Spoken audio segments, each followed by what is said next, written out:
The Unitarian Universalist Church of Ventura, California, presents a homily by our minister, the Reverend Dana Worsnop, titled Always Called, recorded on Sunday morning, August 23rd, 2020. Good morning and welcome to the Unitarian Universalist Church of Ventura.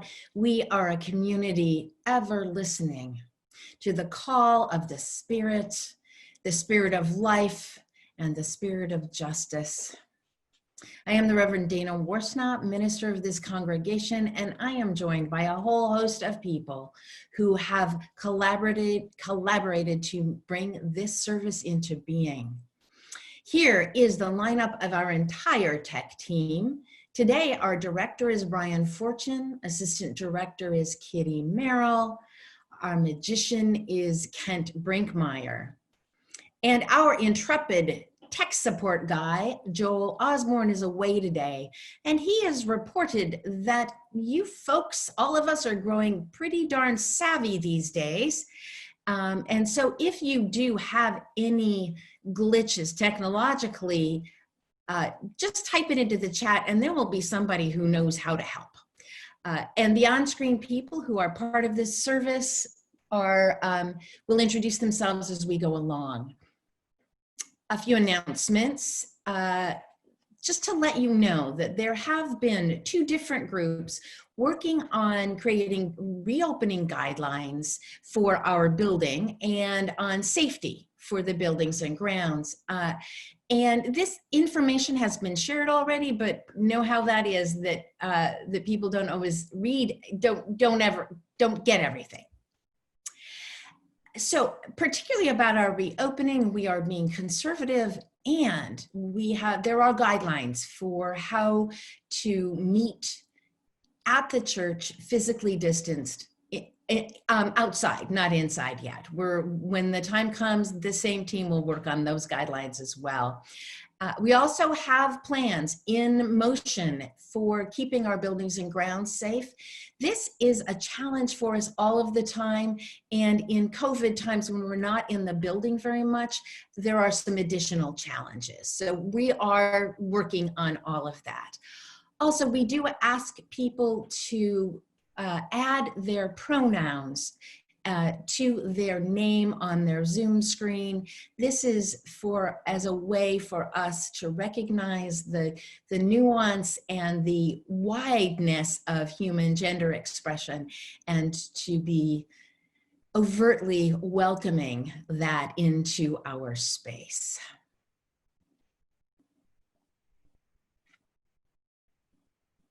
Oh, and I wanted also to highlight one of the announcements that went through is there is a Justice Summit that the Unitarian Universalist Justice Ministry of California is sponsoring. Reverend Ranwa Hamami preached last Sunday for us all, and she is leading that workshop. So there's been information in various places. Look for that if you are interested. And it is so good to be with you again. I have been out of the pulpit for the last 4 weeks and away from and on vacation and study leave for some of that time. And which gave me some breathing space. And it is so great to be back with all of you. Let us enter sacred space.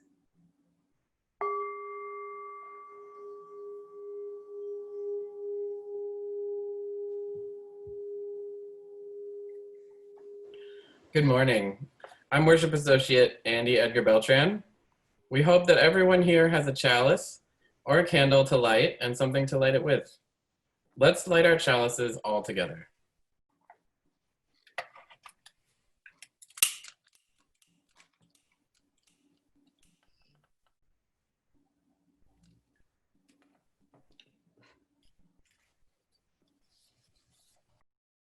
So each Sunday, this congregation gives away our collection to an organization in the larger community or funds that help people in our own church who are in need. And we now invite you to donate online. Our offering today goes to the newest program started by our Lift Up Your Voice to End Homelessness team. They call it Moving In. Under the leadership of our own Kathy Powell, a number of congregations and organizations are providing donated furniture and household goods to people who are moving out of homelessness and moving in to housing. So far, this amazing team has furnished 20 apartments and helped 27 adults and 5 children get settled in new homes. Here's a story that Kathy shared about their work. We recently helped a family of 3 generations of women, grandma, daughter, and 5-year-old granddaughter, move into their new home.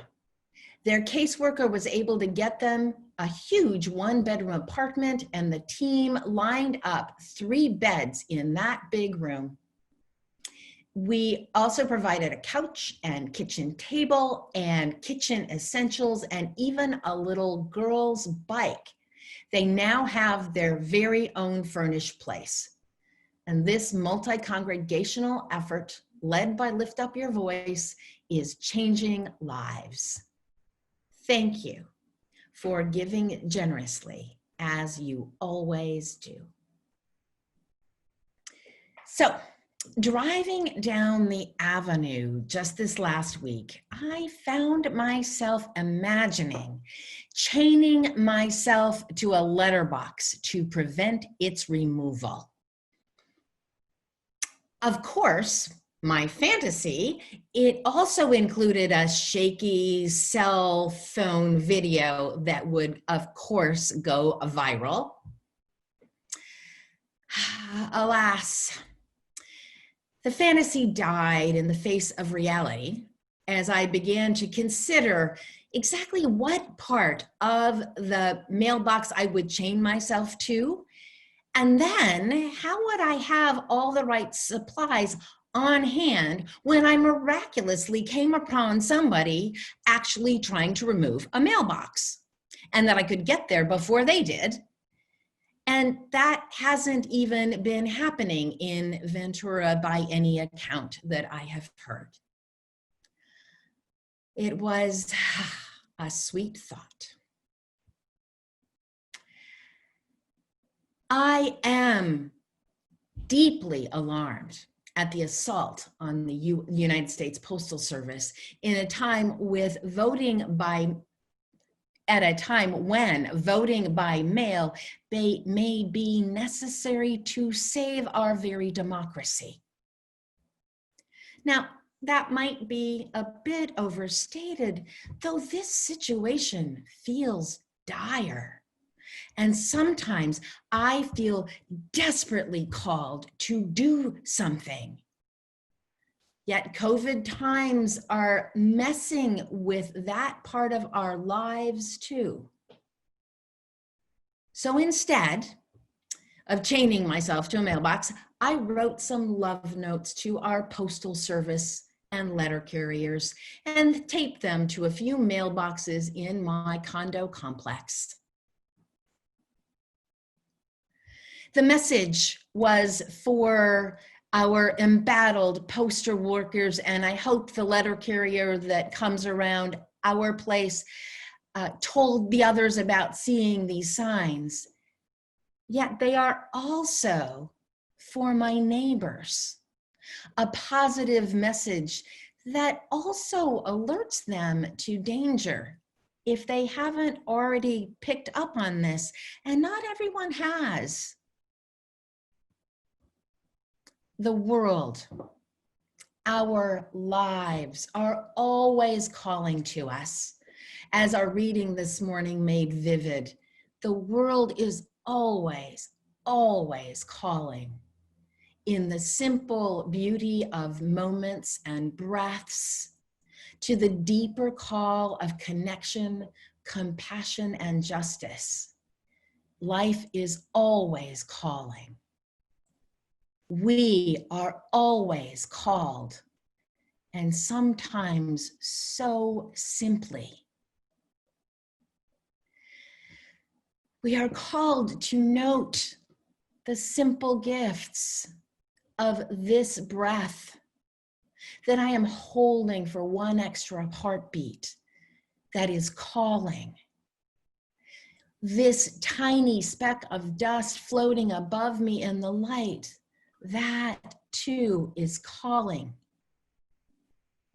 And answering can be as simple as slowing down for a breath, for a heartbeat, noticing what is here, what is happening right now.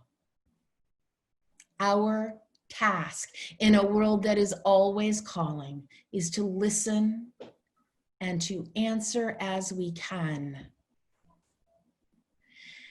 Yet, what if this calling feels so dire and so urgent and we feel called to do something really, really big? I've been hearing from many of you feeling called to address the outrages of our times and yet feeling powerless and frustrated and generally just kind of miserable because there seems so little that we can do. Because of COVID, because the forces at play are so much greater than we are. And so much is hanging on this dang election, which is still annoyingly far away. Yet COVID did not stop the calling. George Floyd was murdered and the call became clearer. The call to really address racism, to be not just not racist, but anti-racist. COVID has not stopped the calling, though it has made our responses more complicated. So, how do we answer this calling? First, I invite us to take in the lyrics Donna Lynn sang so beautifully this morning. Remember, it's okay not to feel okay. Taking life day by day, making space to feel that pain, finding ways still to dance in the rain. Her song calls us to create and serve. Serve the love that is greater than us all. Serve the life force, which is perhaps the source of all this darn calling anyway. Let us all create and serve and shine. Always listening to the call of a world that is simultaneously brutal and beautiful. And sometimes that does mean listening to the call of this task, this thought, this plan that crowds my overcrowded mind. In last week's service, Reverend Ranwa Hamami called our times a great reckoning, which I found such a powerful framing. COVID-19 has painfully ripped away our illusions of control. Even as they were only illusions, we still had them. The tragic ineptness of our governmental and societal responses to this novel virus reflects years of neglect of our social safety net, painfully heightened in these last 4 years. Watching George Floyd slowly die under the knee of a police officer has ripped away our sense of innocence, laying painfully bare the systemic racism in our culture. This is indeed a time of reckoning, and we are facing deep, deep truths in a time when we are still locked down. Do you ever feel like your mind is exploding kind of like that? I know our hearts are breaking. Yet, there are still things that we can do safely, from home, at a physical distance from one another. What is your version of writing love notes to postal workers? And even in this Zoom world, right now on Monday, the Ventura County supervisors are seeking input on the next 20-year plan.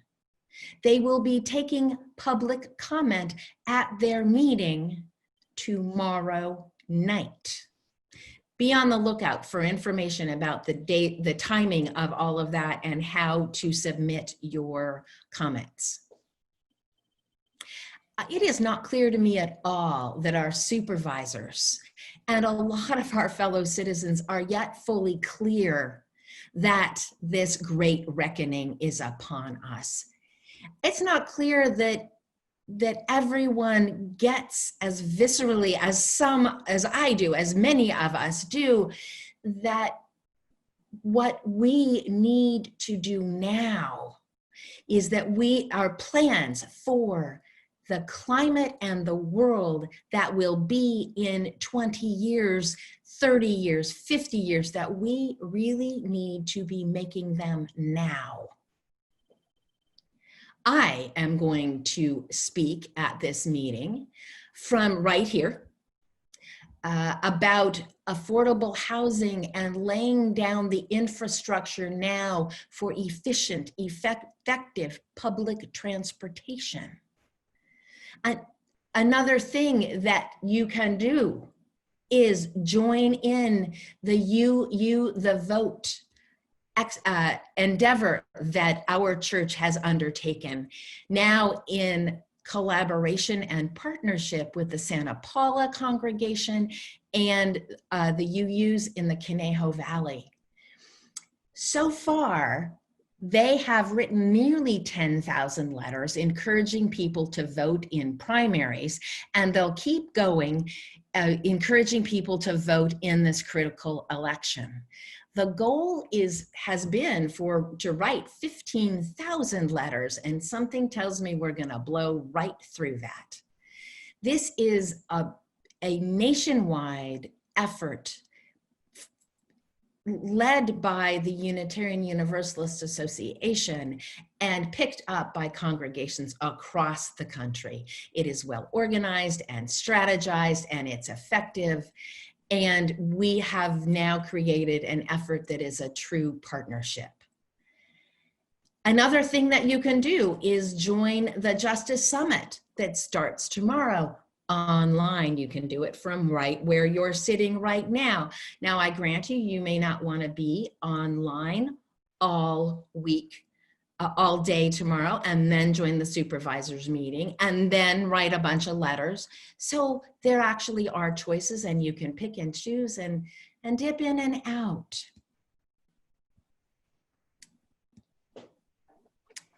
There is still so much that we can do. There are people who are still making masks, and the moving in project that our collection went toward today just kind of arose because the opportunity existed, and the work that we have done for years as a congregation laid the groundwork, and now 27 people have moved into 20 domiciles, and these are people who were formerly homeless.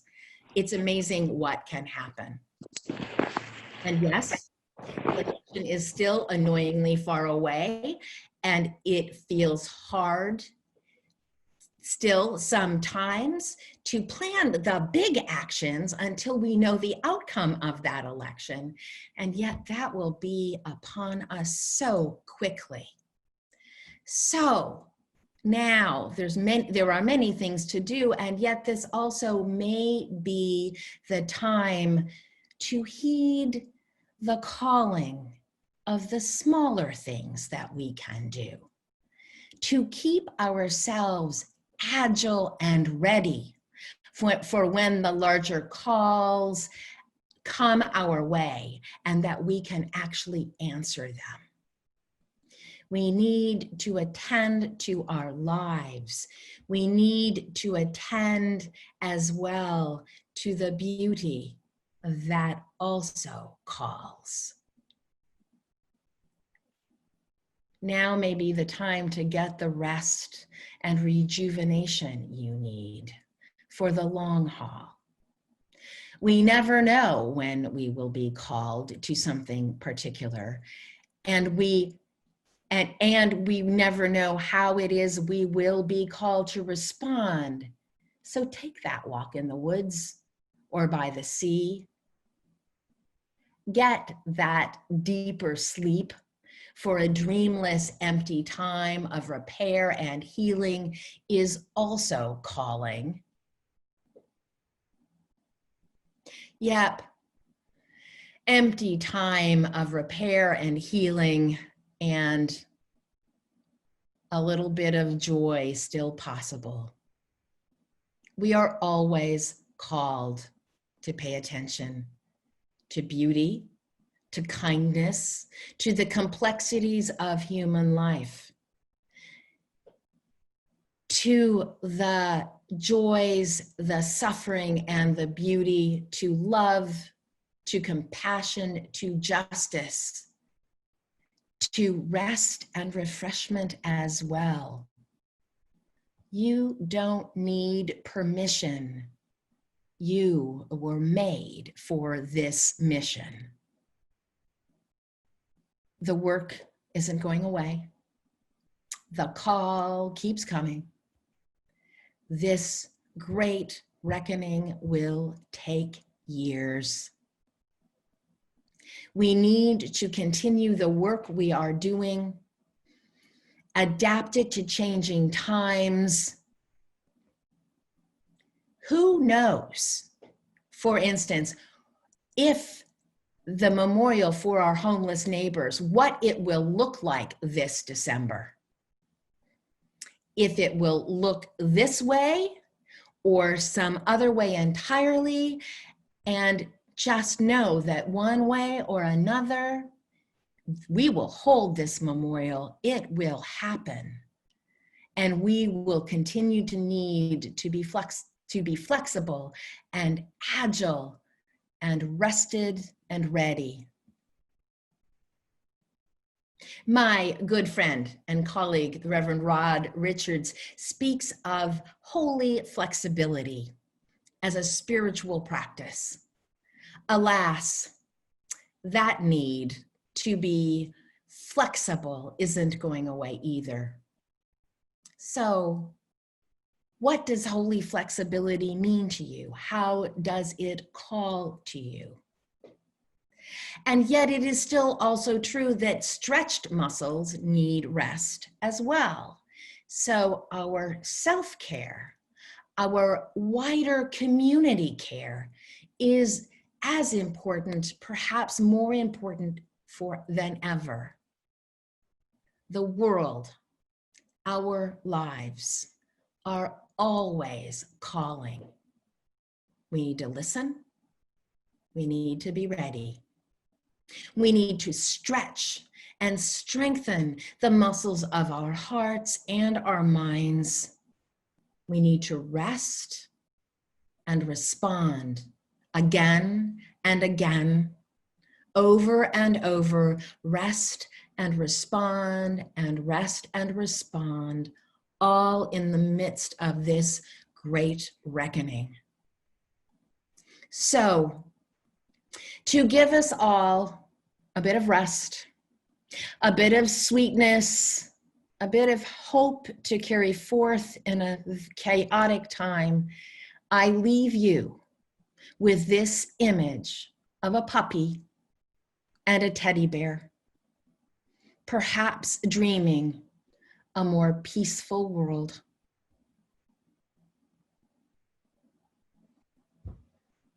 Amen. And may it be so.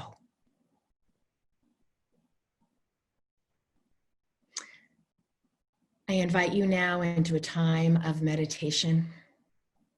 Settle into your sacred center. Breathe. Find a spaciousness in your heart, in your mind, in your holy center. A silent meditation.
Holy beingness of many names and no name, mystery beyond all naming, spirit of life and of love and of this world, which dwells within and among and beyond us this day and always. May we listen for the calling to what is calling us forth. To rest when we are called to rest, to respond when the time comes and we find ourselves ready. May we move with gratitude for all the essential frontline workers who are close in to the effects of this time of COVID, who are close in to those who are suffering with it and from it, to those who must put themselves at risk to serve us all. May we hold in our hearts those who are close to the fires in Northern California and throughout the state, knowing that we have been there too. May our hearts and minds and bodies stretch and grow, becoming pliant and flexible into this great turning this great reckoning we face, may we learn and grow and respond, called by kindness, called by love, called by compassion, called by justice. And may all those who are ill find healing. May those who are in despair find hope. May those who are without shelter find home and move in. May those who are suffering conflict and war throughout the world, may they and we know peace. Amen. And blessed be. Please join Reverend Dana in extinguishing your chalice at home. We extinguish the chalice, but not the light in our hearts, the warmth of community, or the assurance and goodness we have found here.